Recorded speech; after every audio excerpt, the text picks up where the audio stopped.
Okay. Hey, did I hit the record button? Shoot. Sorry. Payment and unveiling the dress. Life in the castle was comfortable. After waking up, I would read until breakfast, and since mornings weren't rushed like they were in the temple, I actually got a lot of reading done. It really was nice. Truly, waking up early is a virtue. After breakfast, Wilfried and I would head to the Order's training grounds. Each day he would practice swinging a wooden sword-shaped stick, but that was too much for me. I needed to focus on moving around and building up enough stamina that I wouldn't collapse out of nowhere. So instead, I did what was essentially radio calisthenics, a series of warm-up exercises performed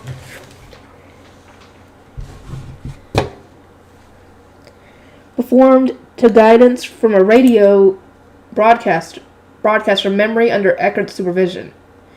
Is that all you can do, Rosemine? Just so you know, radio calisthenics can get really exhausting really fast if you take it seriously. I kept my head held high despite the shocked looks of all those around me, then walked a lap around the training ground to complete my morning exercise routine. It may not have seemed like much, but by the time I was done, I was totally drained.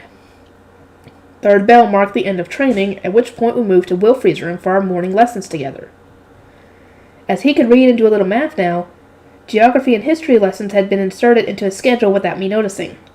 No fair, I exclaimed. You don't even care about new books, so why did you get to read them first? Wilfried had received a head start with geography and history, but it ultimately only took me a couple of days to catch up to him. Now it was his turn to pout. How do you learn things so fast, Rosemine? It takes me forever to memorize anything.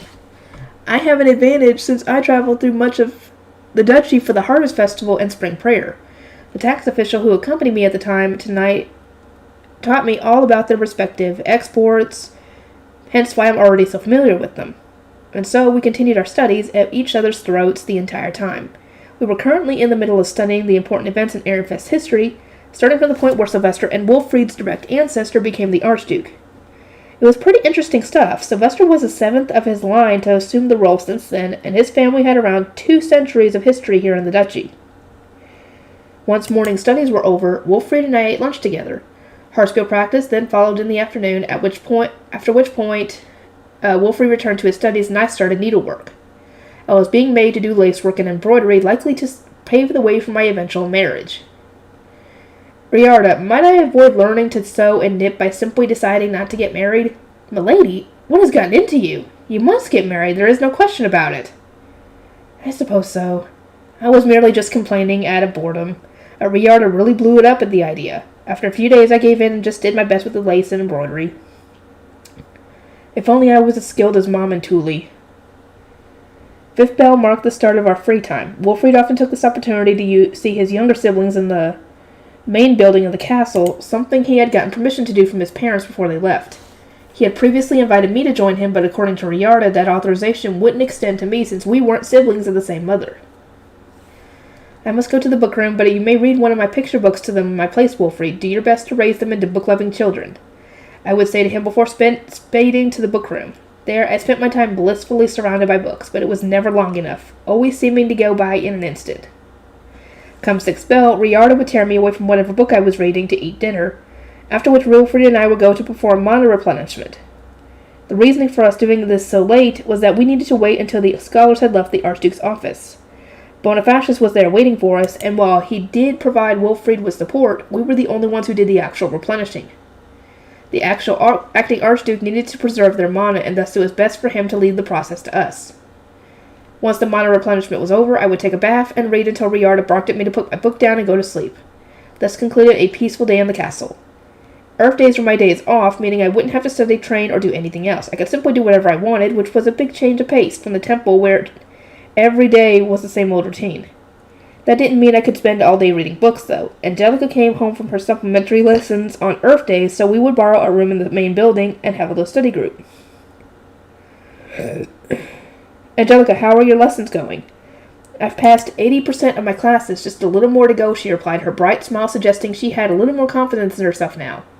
She was working hard each and every day, and it was showing in her results. Thanks to you, Lady Rosemine, I think I might actually graduate now. Unbelievably enough, Angelica had been so bad at her classes that she was approaching them with the assumption that she wouldn't graduate at all. It seemed that my guard night wasn't and in an even more dangerous spot than I expected. Daniel and Cornelius would tell Angelica what she needed to learn next, then break the lessons down and explain them in a manner that was easy to understand. You certainly are a good teacher, Daniel. Written lessons are my one strong point, not to mention we have a lot of resources here, he replied, pointing to the stack of documents that Cornelius had brought with him. They were all resources for Royal Academy lectures that Eckert was kindly lending us. He had been passing through the night storm one day while Daniel was using Gwenine to teach Cornelius and offered to let them use his study materials from his student days. Now we no longer needed to rely on Daniel's memory and some simple notes written on boards. If only I were wealthy enough to preserve this much, Daniel said with a sigh. It seemed parchment was so expensive that he hadn't been able to buy any for recording notes. He would always write down the most important information on boards, shaving them down after tests so that they could be reused. The end result was him not having much in the way of study materials left over from his student days. Keep up the excellent work, Angelica. Right? I'm going to get your mana for sure, Lady Rosemine. After many comfortable days, I received an ordonnance from Elvira. She had contacted the Gilberta Company and settled on a date for the temporary sewing to be done. It was then that we would hold a tea party in my name, gather the women from her faction, and debut the new style of dress. Given that Florencia was absent, I, the Archduke's adopted daughter, had to be the one to host it in the castle. I prepared for the tea party while consulting Riarda and Elvira, but I couldn't help but feel that my reading time was diminishing by the day. It was. With slumped shoulders, I wrote out the letters of invitation, checked that we had everything we needed, planned out which suites would be provided with Ella and Hugo, and honed the skills that a fine young noblewoman such as myself needed to exhibit when hosting a tea party. Do I care about any of this? No, I just want books, please. But sacrificing my reading time ultimately bore fruit, and when the day to hold the tea party / dress debut came, we were ready. The changing area would be right beside the tea party room, the windows of which afforded a sweeping view of a spring garden. Lady Rosemine, the Gilberta Company have arrived. You may let them in. Bridget, Elvira, and I lined up to welcome the Gilberta Company with Riarda and our attendant standing behind us. Benno entered first, followed by Otto and Karina, then finally the seamstress. They all knelt before us. Lady Rosemine, Lady Elvira, we are honored beyond words to have been invited to the castle to serve you on this fine day. Benno began greeting us on behalf of his group. Once he was done, he turned to Otto and said, Allow me to introduce my store's successor. Otto stood up from behind Benno, stepped forward and then kneeled again. His movements resembled Fran's so closely that I could immediately tell just how strictly he had been trained to do in the temple during my absence. Lady Rosemine, Lady Elvira, blessed be the waves of Flutrain, the goddess of water who guided us toward this serendipitous meeting. It is an honor to meet you both. I am Otto, future head of the Gilberta Company. May our dealings be long and fortuitous. Oh, right, this is my first time meeting him as Rosemine. Yeah, that's true. I shall give you a true blessing from the heart, I said, pouring some mana into my ring. May the Gilberta Company be blessed by Flutrain, the goddess of water. A soft green light spread through the room. Otto blinked at me in surprise, either due to not having expected a noble's blessing or not believing I could actually give them. I informed Benno and Karina of our plan for the day. First, the tea party would begin with Bridget wearing her dress from last year and standing beside me as I greeted our guests. I would then announce that I was making a new outfit, at which point the two of us would head to the changing room. There, Bridget would change to the new dress and have the temporary sewing done before returning to the tea party. This would really make the difference in styles more appropriate, or more apparent. So, are we going to be waiting in the changing room then, Karina asked. Indeed. Please be ready to change Bridget's clothes as soon as she arrives, I replied. Benno and Otto, you shall join the tea party during her temporary absence. You may sell your goods while she is getting changed. Benno and Otto had brought boxes containing hairpins and bottles of fringe jam, which I didn't mind them selling while Bridget was changing into her new dress. This might also be a good time to inform everyone that the Plantain Company is being established as an offshoot of the Gilberta Company. I agree, thank you. The noblewomen had gathered at the tea party, and I could see that several female knights with deep connections to Elvira's faction were there as well. I lined up with Elvira and Bridget to welcome them. Thank you all for coming here today. I began giving a noble greeting and recommending the sweets we had prepared. I then took a deliberate sip of my tea, at such gatherings nobody could drink before the host had done so. Ella's sweets proved very popular, and I soon learned that many people had been eagerly awaiting today's tea party. If you ask me, I was doing a good job creating trends as the Archduke's daughter. Lady Rosemine, your chef is truly excellent, one noble lady said. They always make sweets that I have never seen or eaten before. Oh my, but I do believe I have tasted this particular kind before during one of Elvira's tea parties, another added. I give my mother special early access to my recipes, I replied. So began my peaceful tea party, complete with refined laughter and elegant tea sipping.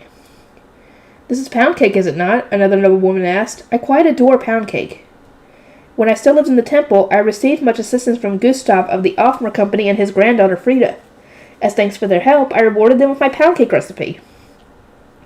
Gustav's chef is very skilled and has invented many new flavors. I very much look forward to seeing her eating her pound cakes when the opportunity presents itself. Oh my, what a fascinating history.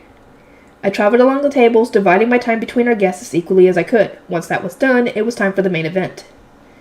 There is an outfit I would like to show all of you today, I said, calling Bridget over to stand beside me. I explained how the current trends didn't suit women like her, and that I would consequently be creating a new fashion of dress.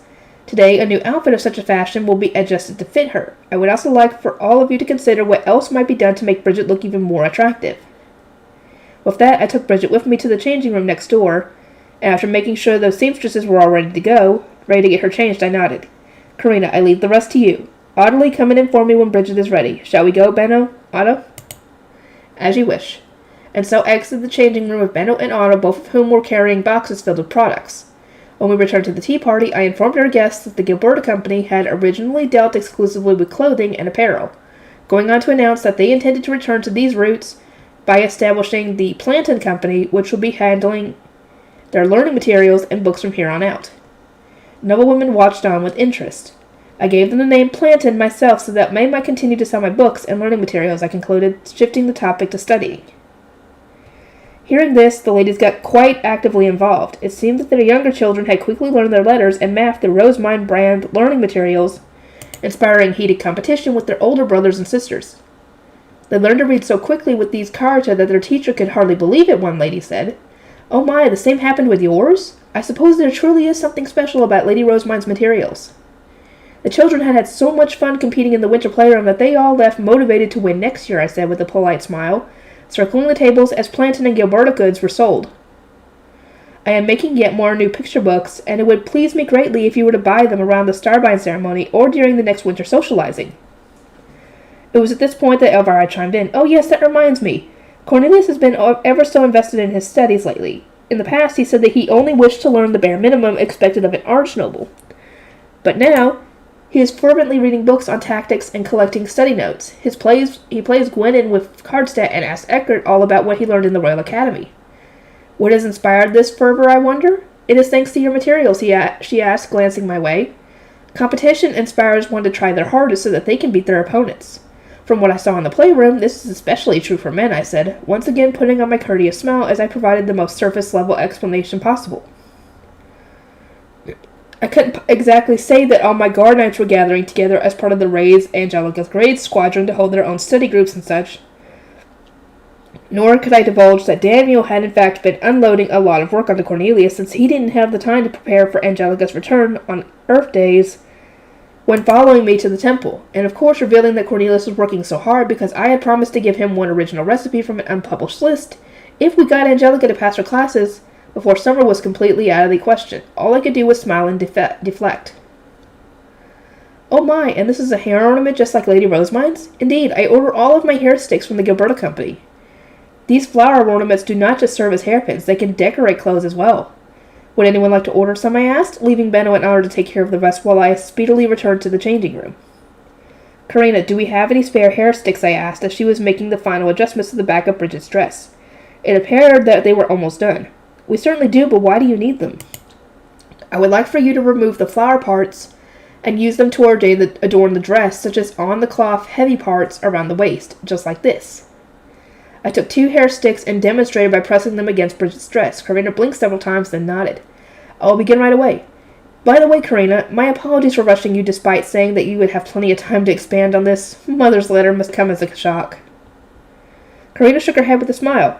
I was already prepared since Benno warned me that this was exactly what would happen. Otto was the one who really struggled here, what with having to pass Fran's lessons before today. It seemed that Benno had been fully aware that informing Elvira of the new dress I was making would result in the schedule being moved forward.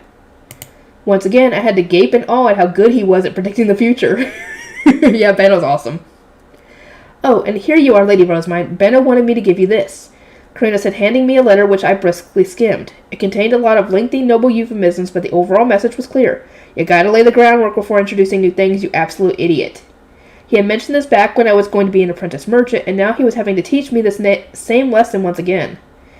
Sorry. Thank you for saving my bacon once again. By the time I was done reading the letter, Karina had finished removing the flowers from the hair sticks and sewing them onto the dress. She examined the newly decorated waist, nodded, then called me over. Lady Rosemine, how is this? It's wonderful, Karina. Everyone, I thank you ever so much. You have done well today. Audley, is the tea ready? Leaving Karina's squad to relax, I returned to the tea party with Bridget. Thank you for your patience, everyone. This is the new dress that I designed for Bridget. Does she not give off an entirely different air from before? My. It's like she has been reborn, Lady Rosemine. She looks much more feminine than she did in the previous dress, Avara said with surprise, initiating a wave of praise as the other noble women began to comment on how much better Bridget looked. The current fashion made her appear ungainly, but this new dress hugged her curves down to the waist and gave her a much more feminine appearance. Really, though, it all came down to highlighting her sizable chest and toned, well-trained body. Bridget is tall with a lean figure, so I had the upper half cleaned to her tightly while using an excessive cloth on the lower half, I explained. The cloth used is lightweight, and I deliberately kept the shoulders exposed so that it would be easier for her to move as a knight if necessary. The idea seemed to be even more of a bit with the female knights in be even more of a hit with the female knights in the audience, given how they were leaning slightly forward in excitement as they looked over Bridget. Perhaps the sleeves would look better if moved upward a little, one lady suggested. It might also be wise to tighten up the underarm area, another observed. We received recommendations to start the sleeves at the forearm rather than right above the elbow, and to adjust the dress around the armpits to fully hide the face-tone bodysuit beneath. Overall, however, Bridget's new outfit was a massive success, with nobody completely rejecting the design. Bridget and I walked between the table to hear everyone's thoughts and potentially incorporate their ideas during the temporary sewing stage. The dress looks wonderful on you, Bridget. Do you think they could prepare something similar for me next year? One female now asked, giving the dress a serious look over. This was most likely one of Bridget's co-workers, seeming to be a little older than her. Her build was similar, and she apparently had been having a hard time with the current popular fashion trend since it didn't suit her at all. But perhaps it would be best not to decorate the upper half as much, she continued, musing aloud. Once they see your unadorned chest, Bridget, I'm certain that men will flock to offer you all the face stones they own. I'd rather you not tease me here. Bridget shot back, pursing her lips. It was rare to see her acting like this. As I watched on, the female knights noticed my gaze and stiffened up a bit. Lady Rosemine, thank you ever so much for designing this wonderful fashion. I am certain that a man will fall for Bridget now. One already has. Though she did not even consider reciprocating his affections, I replied, thinking of Daniel. Oh my, is that so? The female knight asked, her lips curling into an amused grin. Shall we move on, Lady Rosemine? We proceeded to the next table at Bridget's urgent prompting, where one of the younger girls let out a refined squeal upon seeing the flowers decorating the dress. To think that the flowers from your hair ornaments could be used to adorn dresses as well, this is simply wonderful. Up until now, it was normal for outfits to be decorated with embroidery, with actual flowers being used for any physical embellishments. It took a fair amount of mana to sustain the beauty of a living flower, however, meaning it was difficult for lay nobles to adorn their dresses with too many. And given the current mana shortage, even arch nobles struggled somewhat to justify wearing them. Would you accept orders for just the flowers, the girl asked. But of course, Benno, Otto, this fine lady wishes to use the flowers of the hair ornaments for her dresses. I trust you to work out the details. Benno immediately strode over at my request, wearing a peaceful smile on his face. Another young noblewoman beside us let out an envious sigh. Now I yearn for a new dress as well, Lady Rosemine. Might I ask you to introduce me to the Gilberto Company too? I can introduce you, but I believe you will be better suited to dresses of the current fashion, I replied. I thought of this particular design to suit women who were excluded by current trends, and since those already complement you just fine, I cannot guarantee that this new style will as well. The girl was short with a slender, dainty figure. A dress like this would honestly just make it seem as though she lacked any assets at all, especially given her very, very modest chest. We all appear more attractive when we emphasize our strengths and mask our faults, I continued. It is for this reason that certain builds and bodies are better suited to certain fashions. Just because a particular style is the newest, it does not necessarily make it the best. You should instead focus on what suits you most. Would you think of a dress that suits me as well, Lady Rosemine? A slightly chubby girl asked, placing a hand on her stomach. It would be best for you to discuss this with a seamstress, but as a starting point, I would suggest a dress with a wide open neckline to make the area around your collarbone look prettier while using distinct colors and materials for the torso and skirt of your dress. A tight, darker colored torso paired with a fluffy, lighter colored skirt should create contrast that makes your stomach area appear leaner. Thank you ever so much. I shall discuss this with my personal seamstress. We had many other discussions, but in the end I was mostly just emphasizing that they should wear the fashion that I was introducing purely because they shouldn't wear the fashion I was introducing purely because it was new. There wasn't much a person could do if a particular style didn't suit them, and I strongly believe that the clothes they wore while looking for a marriage partner at the Starbind ceremony should be the ones that make them look the prettiest, not whatever was the most popular at the time.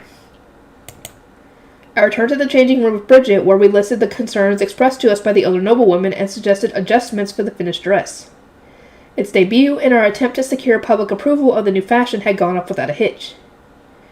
As the end of spring approached, I learned through an emotional and gratitude-filled letter from Angelica's parents that she had returned from the Royal Academy and would be rejoining my guard knights starting tomorrow. That's great, it was all worth it, I said with a relieved sigh. When I told my guard knights that Angelica had passed her supplementary lessons, Daniel and Cornelius fist-pumped the air, shaking out of sheer emotion. They had pushed themselves to the limit to teach her, and she was perhaps the slowest learner any of us knew. So they both felt like teachers witnessing their own student graduate. I was already in the process of making Bridget stressed, so I decided to go ahead and reward the two of them for their efforts. As promised, I gave Daniel a small gold coin in payment.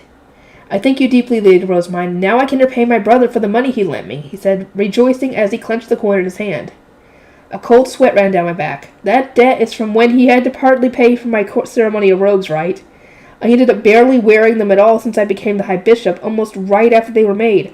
I was even thinking about having them altered into another outfit just so the cloth didn't go to waste. So, should I give Daniel some other reward too? It'd be sad for him to have worked this hard just to pay off a debt. But despite thinking over potential ideas, nothing in particular sprang to mind. I decided that I'd give him whatever gifts seemed appropriate at a later date. Then moved on to giving Cornelius the paper with the recipe on it. Here you are, Cornelius. This is a recipe for Mont Blanc, which is made with the cream of a tawny. He liked the chestnut-esque tawny that grew in the autumn, so I guessed he would love to know how to make chestnut cream. The cream of a tawny? Wouldn't that taste good instead of a crepe, too? Instead of a crepe, too? Oh, certainly. A crepe would taste doubly good with both whipped and tawny cream inside, I replied with a nod. Cornelius' grin widened, and he gripped the recipe firmly, determined to take it to the family estate's head chef as soon as possible. But despite the anticipation shining in his eyes, spring had only just ended. Oh, and you can't make it right away, I said. Tawnies grow in the autumn, remember? I can't wait that long. I need a solution, Rosamine, Cornelius demanded, but I had no answer for him, and nothing could be done about tawnies being out of season. This is just awful. We all worked hard, but I'm the only one not getting anything for it, he exclaimed, glaring at me with tearful eyes. I scoured my mind for an answer. Well, you might not be able to make Mont Blanc with tawny cream right now, but why not try making it with other kinds? I'm sure that there are some spring creams you would like. There, that's it. Cornelius fist pumped again, this time even more enthusiastically. He would get the recipe to the head chef tonight, and have him make some as soon as possible. Tomorrow I believe I shall also reward Angelica by giving her that mana, I said aloud. Bridget nodded, smiling as she watched Cornelius and Daniel's celebrations. I too am excited to see how her mana blade will evolve. Okay, let me see. How long have I been recording for? 23 minutes. I'll just keep going. Angelica's mana blade. After breakfast, I started heading from my room to the knight's training ground where I would work on my stamina as part of my daily routine. Since moving here, I had been opting to walk instead of riding Leslie, but that meant Wilfred was blasting ahead and leaving me behind. Daniel was the only one accompanying me there today, since the schedule was such that my other guard knights, that is Bridget and Cornelius, were to arrive ahead of me to begin their own training. I truly do envy your mana capacity, Daniel murmured as we trod along slowly. I looked up at him, wondering whether this was his love sickness seeping through. I think it largely comes down to training. Ferdinand told me that I have this much mana because I compressed it a ridiculous amount, desperate to survive by any means necessary. At that, I cautiously scanned our surroundings to make sure nobody else was nearby. When I had confirmed that we were alone, I gestured for Daniel to crouch down, lowering my voice and continuing once we were at eye level with each other. Before entering the temple, I survived without the magic tools given to noble children. I was constantly on the verge of death due to the mana overflowing from my body. and so I repeatedly compressed my mana out of pure instinct to survive, not even realizing what I was doing. That is why our mana capacity becomes so great, I said, deciding to say no more on that particular subject and resume walking. Daniel stood up and followed. I believe your mana capacity is still growing, am I right? I asked. If you are jealous of mine, Daniel, then I suggest you remove all your magic tools and instead compress your mana while skirting death. I apologize for speaking so thoughtlessly, Daniel conceded. He must have remembered that he knew me from my commoner days, and that, unlike normal noble children, I obviously wouldn't have grown up with magic tools available at all times. His expression weakened, and he apologized with his brow furrowed miserably. God, he's finally here. Shall we go to the break room? Walking from my room to the grounds was already plenty of exercise for me, so I gave myself some time to rest. Once I had collected my breath, I would do a few stretches, and that would be the end of my training for the day. If only. As much as I wanted that to be true, the harsh reality was that I would be training until it was time to return to my room. I thought that I would at least call Eckert over so I could start my stretches, but when I asked a knight to fetch him for me, his expression clouded over. Eckert is presently away on other businesses. My sincerest apologies, but may I ask you to wait until he returns? Certainly, I thank you ever so much for informing me. I couldn't train without Eckert there to watch over me, and which in turn meant that Daniel had to continue guarding me, rather than moving on to training himself. Without Eckert, I suppose I won't even be allowed to walk around the grounds, I mused aloud. Correct. All sorts of projectiles were launched into the air when the knights trained with magic, and there was no guarantee that Daniel would be able to block them all. For that reason, it was much too dangerous for me to wander about during Eckert's absence. Noticing that Daniel was still uncomfortable from our conversation before, I started to ponder. He was a lay noble, and I knew that he was torn up about his lack of mana.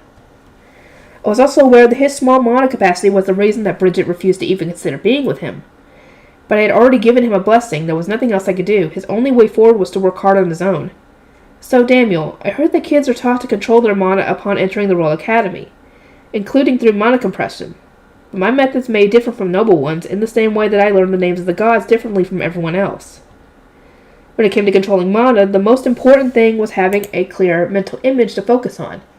By teaching Daniel what I had pictured myself, perhaps I could help him out a little. I looked around the break room, spotting some leather bags and a wooden box. Daniel, would you mind opening that box and stuffing your cape into it? Okay. Confused, Daniel removed his cape, balled it up, and went about packing it into the box. His stuffing attempt was poor, with some material still visibly sticking out.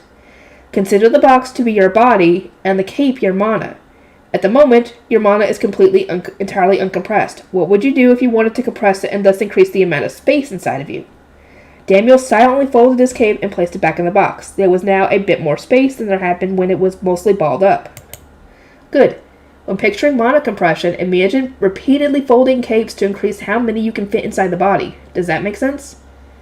Yes, I never considered it visually like this, but the analogy is very easy to understand. Well, it might please you to know that I took inspiration from your own teaching material, when you used Gwenin pieces to demonstrate tactics.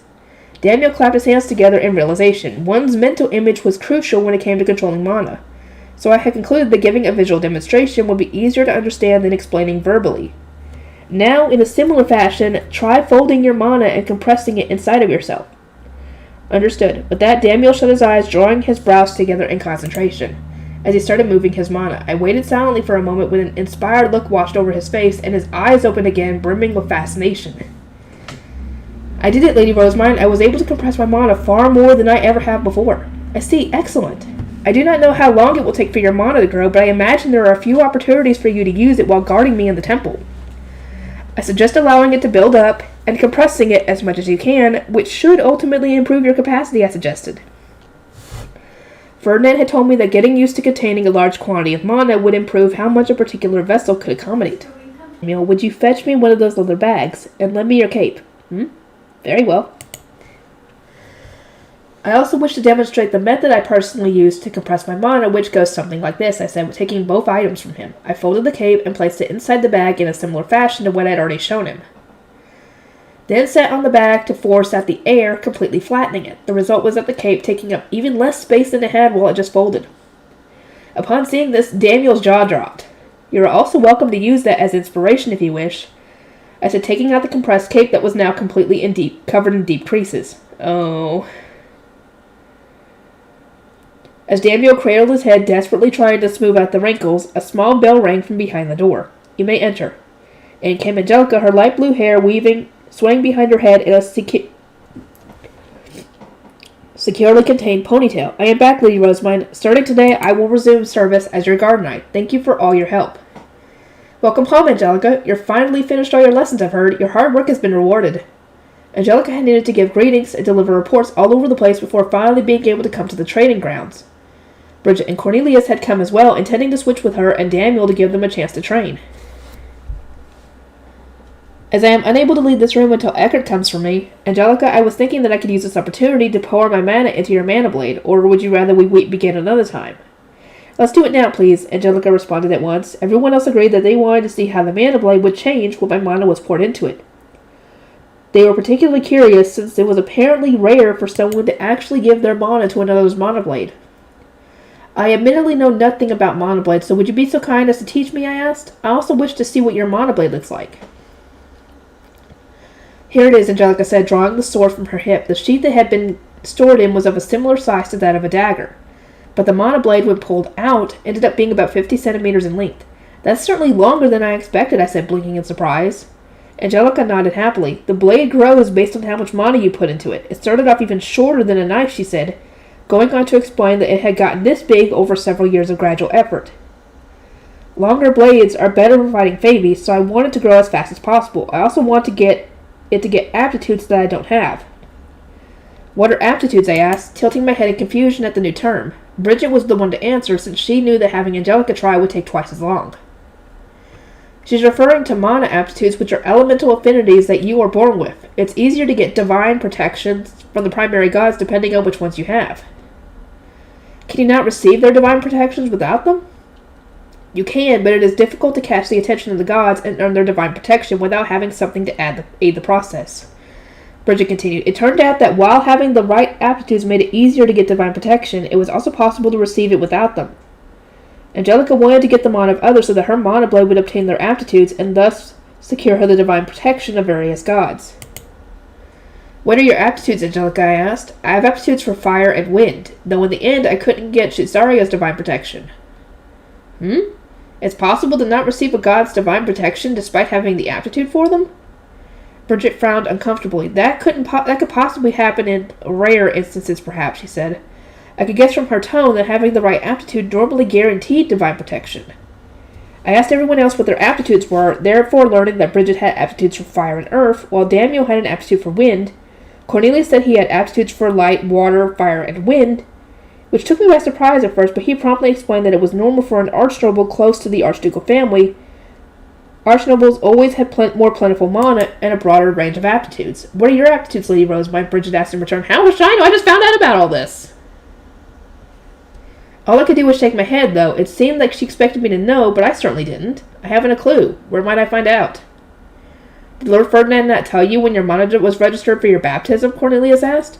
The registration medal should have changed to the divine colors of the gods you have aptitudes for, Daniel added. What colors did you see? The barrage of questions left me faltering as I tried to remember. I seemed to recall it turning 7 different colors, at which point Ferdinand said, as expected. But he hadn't bothered explaining mana aptitudes or anything like that, and then the realization hit me. Would it really be okay for me, the daughter of a third wife, to say that my medal was 7 colors when my oldest brother Cornelius only had 4? I wasn't sure whether there was something I should publicize. Perhaps Ferdinand had intentionally refrained from explaining what it meant to help ensure it was kept a secret. I do remember there being 7 different colors, but as I didn't understand their significance at the time, I can't recall exactly which ones I saw. Ferdinand put the medal straight into the box, so... Daniel raised a thoughtful eyebrow. Given that you can grant blessings from Ungriff with ease, you surely have an aptitude for fire. And you can use Shitsaria's shield, so you must have an aptitude for wind as well, Bridget added. What other spells had I used in front of other people? I searched my memory. I performed a restoration of the earth after the trombone ceremony, if that means anything. You used flute-trained staff from the temple for that, and the divine instruments themselves have their own elemental infusions with no relation to the aptitude of their users. If one needed particular aptitudes to use them, would the priests and shrine maidens not struggle to perform divine rituals? You have a point. It would cause a lot of problems if the temple wasn't able to perform spring prayer, or heal trombone-damaged earth due to lacking a priest with an aptitude for water. The fact that you could infuse elements into the magic tools themselves surprised me, and as I was nodding to myself, Bridget cocked her head to one side and thought. The spring's mana reacted so well to your song on the night of Flute Train, Lady Rosemine, that I was certain you had an aptitude for water as well. Water, fire, and wind, huh? She sure shares a lot with Cornelius, Angelica observed, at which point Daniel nodded with a smile. No doubt due to them being siblings, one's aptitudes are always heavily influenced by their parents. Oh, interesting. So what impact does mana aptitude have on mana blades, I asked. Angelica answered this question, gently stroking the hilt of her sword all the while. Fey beasts have aptitudes as well, and it can be easier or harder to beat them depending on what element your mana blade has. That's why I want to get as many elements for it as I can. Well, makes sense. Since she herself only possesses 2 attributes, she was increasing her mana blade's herb infusion by feeding it Fey stones from defeated Fey beasts. But this process was extremely slow going. As I nodded again, processing all the information I had just been fed, my guard knights started discussing how my mana should be used to grow the mana blade. As one might expect, given their profession, this was a subject they were all very interested in. Shouldn't we focus on padding out the elements that Angelica doesn't have, since that's what she wants, Bridget asked. I think we should instead use the mana to extend the blade, as this has the greatest impact on the amount of damage done. Daniel proposed in response. She can worry about elements once the mana blade is at a proper length. Isn't it the most important to reach a state where it's effective in battle? You would be right if this were anyone else's mana blade, Daniel, but Angelica shows no motivation to fix her own weakness points. We must use this opportunity to do that for her, Bridget interjected. This is like her grades all over again. She needs the assistance of others to cover for her flaws rather than bolster her strengths, Cornelius agreed. I looked at the sword while listening to the conversation. What do you want to do, Angelica? Bridget's right. I'm not good at compensating for my weak points, so I want them fixed up. So I should think about strengthening those weaknesses while I pour my mana into that blade. Uh-huh. As everyone advised me to fill the mana blade with the elements Angelica lacked, I touched the face stone embedded on its hilt. My guard knight stressed how crucial it was that I did not exceed the total amount of mana Angelica had added herself, so I started by pouring in small amounts. If you ask me, all this element business is pretty secondary. What Angelica really lacks is brain power. Her mind is pretty much already built for high-speed battles, so if we want to address her weak points, our best option would be to give the sword intelligence. And you know what? This is a fantasy world, overflowing with unbelievable things, so surely that's possible. Let's just operate under the assumption that it is. Okay.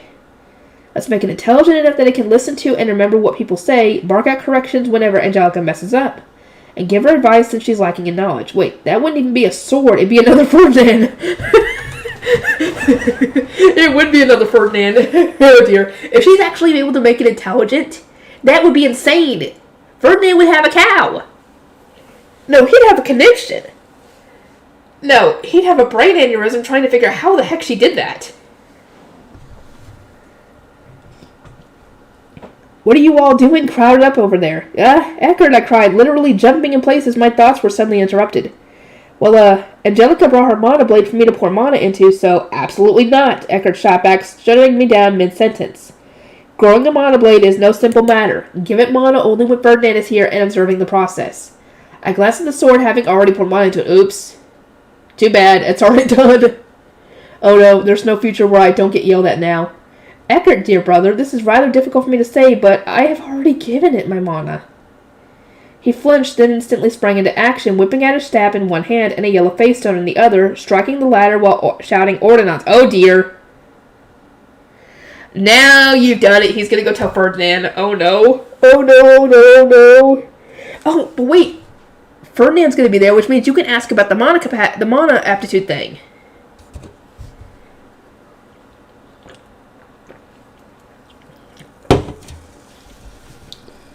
When the ivory bird appeared, he faced it and clearly spoke Ferdinand's name, repeating that I had poured my mana into someone else's mana blade before swiping his staff through the air to send the ordnance flying off. Unease built up inside of me as I watched it zoom away in a straight line. Is it really that bad, Eckert? The quality and quantity of your mana is on an entirely different level from that of a med noble. It is impossible to say how the mana blade might evolve. What? Angelica cried, anxiously reaching to grab her sword. Don't touch it, Angelica. And Eckert shouted with a sharp glare, causing her to gasp, retract her hand, and then clench it against her chest. We must keep our distance till Lord Ferdinand arrives to investigate. Oh no. The ordnance returned in the blink of an eye, then promptly delivered Ferdinand's response, a brisk, I will be there, in a palpably, oh no! This is not good, with a palpably angry voice. There was no avoiding the fact that wherever he was right now, he was absolutely ticked off. He's gonna lecture me so hard, I'm genuinely terrified. Oh no. Heckert sighed, the tension draining from his expression a little now that he knew Ferdinand was on the way. He then immediately glared at Cornelius. Why did you not stop this? I learned in the Royal Academy that mana exchanges are okay as long as both parties involved agree with it. So I assumed that as long as Lady Rosemine was happy to participate, then there wouldn't be an issue. Cornelius explained. The other guard knights nodded in turn. They all shared the same perspective on the matter, so nobody had even considered trying to stop us. But Eckert shook his head. Remember that Rosemine has yet to enter the Royal Academy. In other words, she knows nothing of mana. She may be used to the process of pouring mana due to her involvement in rituals, but she has no grasp on the techniques necessary to control the quantity being moved. Nor does she know how to select a particular element of mana to use. Under normal circumstances, children do not use mana prior to entering the Royal Academy, aside from during greetings. Rosemine has performed rituals in the temple and blessed the Knight's Order, so it's easy to forget this, but she has not been formally educated on these matters, and thus has no understanding of mana control. You must not think of her as a student. As all of my guard knights faltered, looking around with dazed expressions as though they had indeed forgotten that I wasn't a learned student of the Royal Academy, Ferdinand flew in on his high beast. Oh, they're on the training grounds. Okay. For some reason, I thought they were in, like, a break room. Whatever. He landed on the training grounds before jumping down from his high beast and turning it back into a face stone. His gaze then fixed on us and immediately began striding this way. Given that he had come to the castle in his priest robes, he must have been pretty peeved. Yeah, he didn't have time. He just quickly left. Rosemont, I believe I instructed you to do nothing reckless. Am I mistaken? I'm sorry, I didn't know this was reckless. First, show me the mana blade in question. At that, Ferdinand picked up Angelica's sword and gave it a firm look over, pouring in a little bit of mana himself to determine what influence my own was having on it. It seems nothing has happened yet, he concluded. It becomes more difficult for one to control their mana blade when it contains too much mana from another person. And you have an absurd capacity for mana to begin with, Rosemine. It would be unthinkable for you to have the precise control necessary for an operation such as this. What would you have done if ownership was transferred from Angelica to you? Uh-oh. Oh, that's what happens if it exceeds Angelica's amount. Okay, that makes sense. In that case, I'd just tell the mana blade to obey Angelica and listen to me since I'd be its master, right? I don't know quite if that would work. Angelica's face lit up. You're so smart, Lady Rosemine. That way even I could use a strong mana blade. You're all fools. Ferdinand exclaimed, clearly exasperated. He set the mana blade back onto the table and then began lecturing not just Angelica and me, but all the guard knights present. His lecture went on for so long that I thought Ferdinand might run out of air. He talked about mana blades, the meaning of putting your mana into face stones, and magic tools so that you can only use them, the benefits of doing so, the flaws of doing so, and indeed everything one needed to know about two people exchanging mana. Rosemont, do you now understand the dangers of what you attempted to do? Yes. And you, Angelica? I certainly do, I think. Hold on. I recognize that look. All we grizzled veterans of the Raise Angelica's Grade Squadron knew from experience that the face she was currently making was a surefire sign that she didn't actually understand at all. Ferdinand seemed to pick up on this as well. His eyebrow twitched, but when he unleashed his fury, Fool, why were you not listening? A second voice cried out in unison, one that also sounded exactly like him. What? Oh no! She needed intelligence! Oh no! When she was thinking about it, she said, oh, well, that will just be another Ferdinand. Oh no! Oh no! Oh no, oh no! What? Even Ferdinand was taken aback, and that was when Angelica's mana blade began to lecture her in that same eerily familiar voice. You did not understand at all, my master? Though, to be more precise, the voice was emanating from the face stone on the mana blade. So, girl, you messed up. Oh, no. Oh, no. Ferdinand grimaced, looking down at the face stone in disgust, and turned his gaze to me. Rosemine, why would you ever? This is a false charge. I would never do something like this. I see. Forgive me. A mana blade lecturing its master was so bizarre that the only conclusion I could draw was that you were involved. Ferdinand replied, rubbing his temples as the mana blade gleamed in the sun. And you are correct, the mana blade responded. I was born from the mana and wishes of Lady Rosemine, the master of my master. What? Oh, eyes fell on me. I stood at the face stone, blinking rapidly, at which point it continued talking in Ferdinand's voice. You wish for a sword with intelligence, one that listens to and remembers what people say, barks out corrections when its master does something incorrectly, and gives her advice since she's lacking in knowledge. And you made this wish while clearly picturing Lord Ferdinand. Oh no! What is he gonna say? What's he gonna say about this? And now that you mention it, I did! While I was putting my mana into the blade, I concluded that knowledge was what Angelica lacked the most. So, I never thought this would happen, I explained, desperately trying to plead my case. Ferdinand glared at me. I knew you were responsible. What was that about a false charge? Lady Rosemine's wishes were not the only cause of my existence, however. It was also due to your mana coursing through me, Lord Ferdinand. Yeah, you poured some mana in there too, dude. The mana blade declared. It had apparently adopted Ferdinand's voice and personality upon receiving his mana, meaning he was at least partially responsible for the creation of this artificial sword intelligence. See, you were the one who pushed it over the edge, Ferdinand. That is clearly not my fault. You were the one to blame for this. Both your blame for this. It was true that I had thought about giving the sword intelligence, and I had poured mana into the blade without really considering the consequences, and this is a result of that. In the end, I had to take responsibility for my actions. I'm sorry, Angelica. I never considered that your weapon might evolve in such a negative way. Who has said it's negative? If you don't want to be lectured by this grumpy sword, I will take full responsibility and accept it as my own burden to bear. It is quite the opposite, Lady Rosemine. There is no better sword for me than one that will remember things on my behalf, and tell me all sorts of useful information. I will treasure this mana blade for the rest of my life. I was really happy when it called me its master, she replied, picking up the mana blade from the table and stroking its face down. Indeed, I will compensate for the knowledge my master lacks. In that case, I will leave all the thinking to you, Angelica said happily. It seemed that they were already on good terms, but in a way that was honestly kind of terrifying. Angelica, are you sure about this? I am stricken with the feeling that this sword might never shut up, I said. With a Ferdinand only capable of speaking at my side all day and every day, I couldn't imagine ever being able to relax. Oh, is that so? Ferdinand asked in the dark. Uh-oh. Shit. You made a mistake! I guess I made a mistake of some kind. Ferdinand pinched my cheek between his thumb and forefinger and started pulling it, looking down at Angelica all the while. If you are content with that mana blade, you may continue to use it. However, I hereby forbid Rosemine from pouring in any more mana. I would not like for it to evolve in other strange ways. Everyone there agreed with big nods, and it is everyone except for Angelica, who instead hung her head in disappointment. What, were you hoping for something else to happen? What were you hoping to happen? Did you shoot out explosions or something? Oh dear. Angelica's lecture blade. Oh my god. Oh, I can't wait for this to be animated. There's so much stuff in here that I've read that I can't wait to see animated. Come on, people, make Season 4 happen. I will see you guys in the next one.